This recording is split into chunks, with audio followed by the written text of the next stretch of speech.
Welcome back. Prime Minister Modi has congratulated President Vladimir Putin for the successful completion of the constitutional amendments. Now, President Putin will visit India later this year for the annual bilateral summit.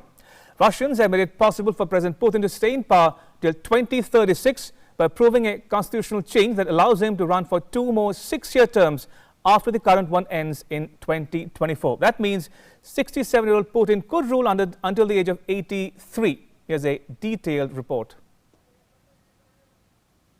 A historic vote that threw up a historic though expected decision. According to Russian election officials, almost 78% of voters in Russia have approved amendments to the country's constitution that will allow President Vladimir Putin to stay in power until 2036 after all the votes were counted.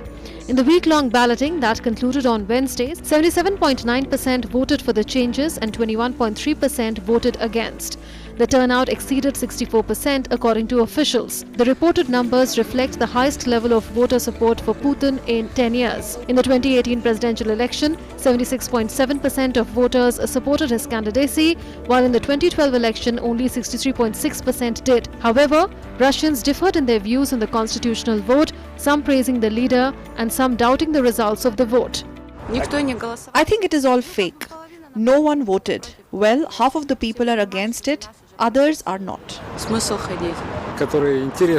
I think the only part I don't like is the reset of the presidential terms tally.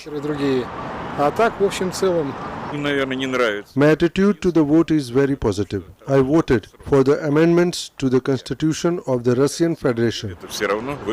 Meanwhile, Prime Minister Narendra Modi spoke on phone with Russian President Vladimir Putin.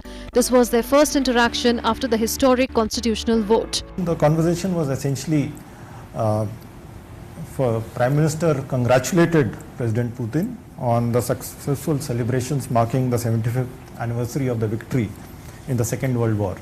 And he also congratulated President Putin on the successful completion of the vote on constitutional amendments in Russia. The annual bilateral summit, which is to be held in India later this year, also came up for discussion.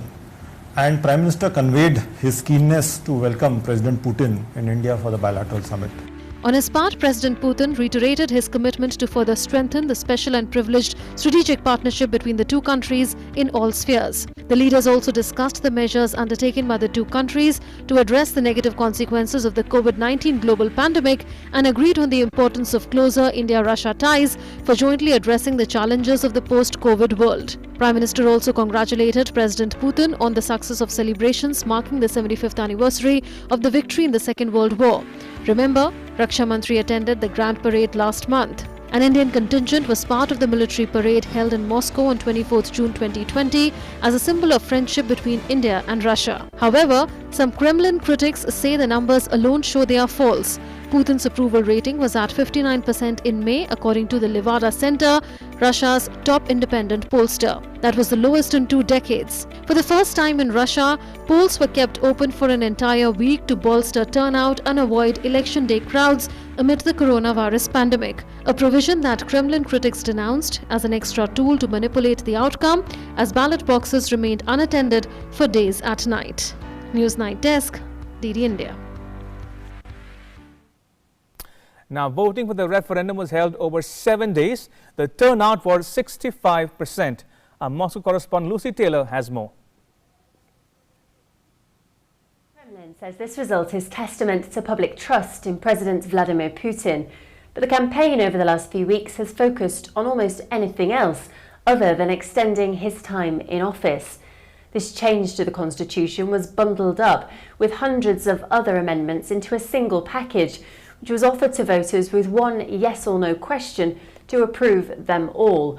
And those other amendments were wide and varied in topic, ranging from enshrining a faith in God into the Constitution to outlawing gay marriage, guaranteeing a minimum wage and boosting pensions. And critics say that it was designed deliberately to distract attention away from what they describe as a power grab. The results show that more than 3/4 of Russians have approved these changes to the constitution. That means that President Vladimir Putin will now be allowed to stand for a further 2 terms in office if he chooses to do so. It will also give him criminal immunity for life. And now to the other big story we're tracking